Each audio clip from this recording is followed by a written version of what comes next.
गणपतीची कथा. भगवान शिवाचे पुत्र गणेशाचे लग्न प्रजापती विश्वकर्माच्या रिद्धी आणि सिद्धी नावाच्या दोन मुलीबरोबर झाले असे. सिद्धीपासून क्षेम आणि रिद्धीपासून लाभ नावाचे मुले झाले. लोक परंपरेत याला शुभलाभ असे म्हणतात. गणेशाचे लग्न देखील अतिशय रोचक परिस्थितीत झाले असे. या लग्नाची चर्चा सर्व पुराणात मनोरंजक पद्धतीने मिळते. गवान गणेश हे हिंदू धर्मातील प्रथम पूज्य देव मानले जातात. कोणतेही शुभ कार्य करण्याच्या पूर्वी त्यांचे नाव घेतले जाते. त्यांचे नाव घेतल्याशिवाय कोणतेही कार्य सुरळीत पद्धतीने होऊ शकत नाही. चला जाणून घेऊया त्यांच्याशी निगडीत 5 लोकप्रिय कथा. कथा पहिली. पुराणानुसार देवी पार्वतीने अपत्य प्राप्तीसाठी पुण्यक नावाचे व्रत कैवल्य केले असे. या उपवासामुळे आई पार्वतीस श्री गणेश पुत्र रूपात प्राप्त झाले. या उपवासासाठी शिवने इंद्रास पारिजातक वृक्ष देण्यास सांगितले, पण इंद्राने पारिजातक वृक्ष देण्यास नकार दिले. तेव्हा त्यांनी पार्वतीच्या व्रतकैवल्यासाठी पारिजातकाच्या वनांची बांधणी केली. शिव महापुराणानुसार आई पार्वतीला गणेशाला बनविण्याची कल्पना त्यांच्या सखी जया आणि विजयाकडून मिळाली. त्यांच्या सखीने पार्वतीला सांगितले की नंदी आणि इतर गण फक्त महादेवाच्या आज्ञेचे पालन करतात, म्हणून आपण देखील एक असा गण तयार करावा जो फक्त तुमच्याच आज्ञेचे पालन करेल. या कल्पनेने प्रभावित होऊन देवी पार्वतीने आपल्या मळीपासून गणेशाची निर्मिती केली. दुसरी कथा.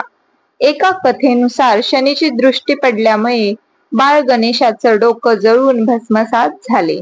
यावर दुःखी असलेल्या पार्वतीने ब्रह्माला म्हटले, ज्याचे डोकं सर्वात पहिले सापडेल त्याला गणेशाच्या डोक्यावर लावून द्या. अशा प्रकारे पहिले डोकं एका हत्तीच्या बाळाचे सापडले. अशा प्रकारे गणेश गजानन बनले.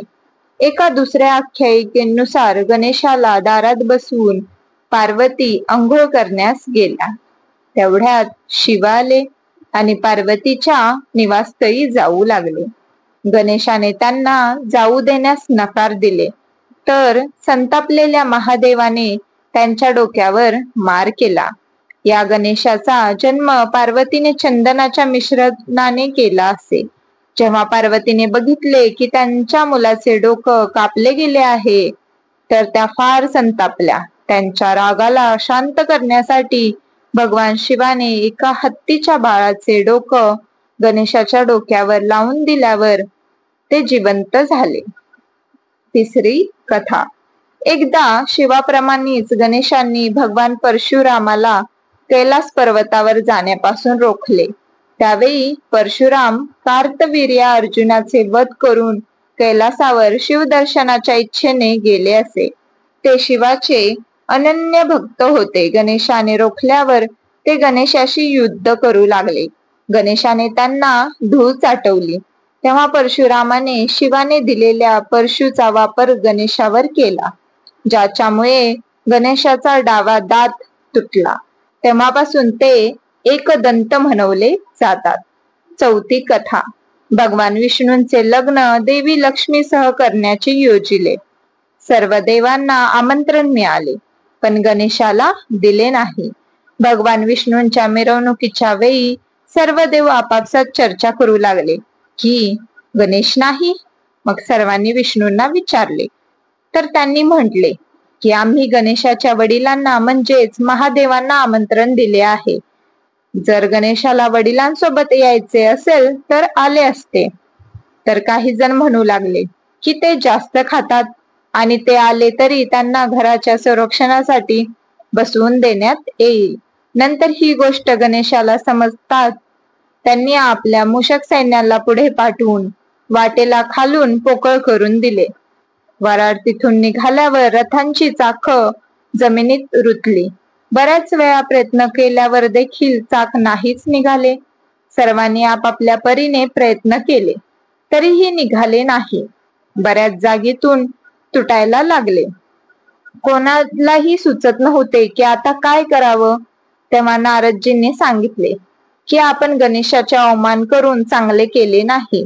जर आपण त्यांना मान देऊन आमंत्रित कराल तरच आपले कार्य सिद्ध होऊ शकेल आणि हे संकट देखील टळेल.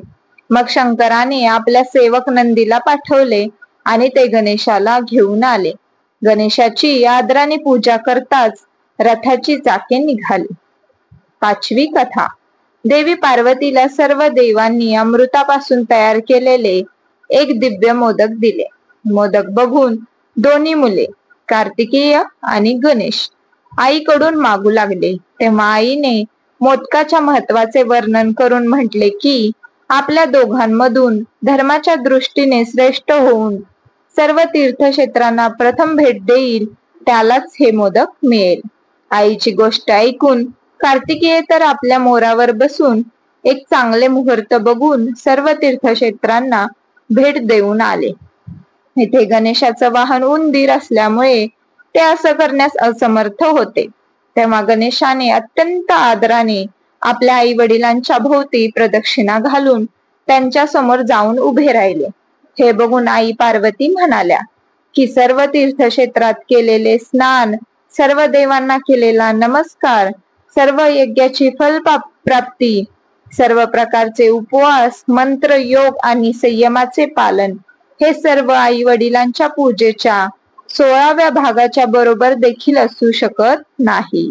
म्हणून हे गणेश शेकडो पुत्र आणि शेकडो गणांच्या पेक्षा वर आहे. म्हणून हे मोदक मी गणेशाला देत आहे. आई वडिलांच्या भक्तीमुळे प्रत्येक यज्ञात सर्वात आधी गणेशाची पूजा होईल. पद्मपुराण. माझी कथा आवडली असेल तर लाईक करा, शेअर करा, कमेंट करा आणि माझ्या चॅनलला सबस्क्राईब करायला विसरू नका. धन्यवाद.